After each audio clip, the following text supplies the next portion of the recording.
Hi guys, isi-share ko lang sa inyo yung DEMS or Depression and Anxiety Metabolic Syndrome na naranasan ko ngayon. Na-diagnose ako noong April 2024 ng DEMS. Bago ako pumunta sa doktor, ito yung mga symptoms na mga naranasan ko. First, yung feeling ko na parang pagod na pagod ako kahit wala naman akong ginagawa or kahit wala akong pasok or kahit di o wala akong wala naman akong ginagawa pero yung katawan ko sobrang pagod. Tapos pag bumabangon ako, bagsak talaga yung katawan ko, yung parang ayaw kong gumalaw, ganyan. And then sa gabi, pag natutulog ako, hindi rin ako makatulog agad. Aabutin ako ng 1 AM or aabutin ako ng 6 AM. Tapos madalas ako nag-overthink. Kahit na, iwan ko, bakit ako nag-overthink. And then, madalas din ako nag-worry na wala naman akong dapat worry.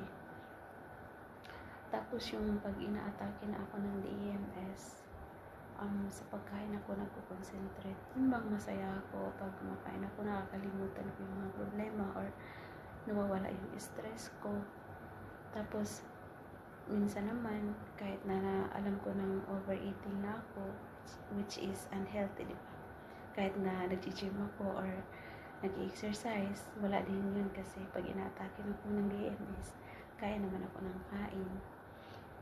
And then, yung hirap talaga siya kontrolin yung DMS.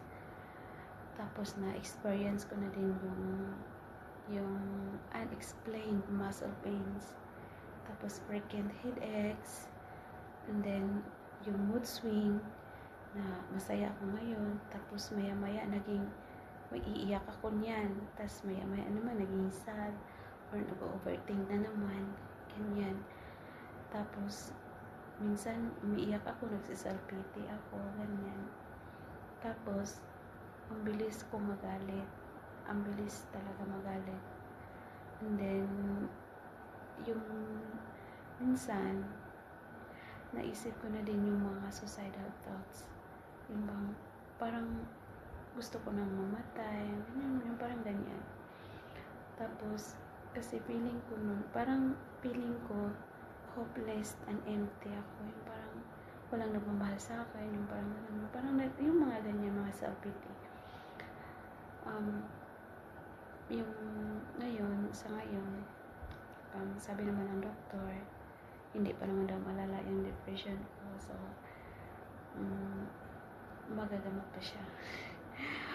Ngayon, malalaman na ng pamilya ko na mayroon pala akong ganito dito. Mahirap kasi mag-isa ka, wala kang makausap, or kaya kung may makausap ka man, minsan aawayin ka pa, minsan naman hindi kayo magkakaintindihan. So, talagang yun, pag kayo naman naranasan nyo ng ganito, magpa-check-up na talaga kayo agad. Kasi para maiwasan at saka ma-aware din kayo. Hindi po basta-basta ang DMS. Sa ngayon po, napipray ako na ma-overcome ko itong lahat ng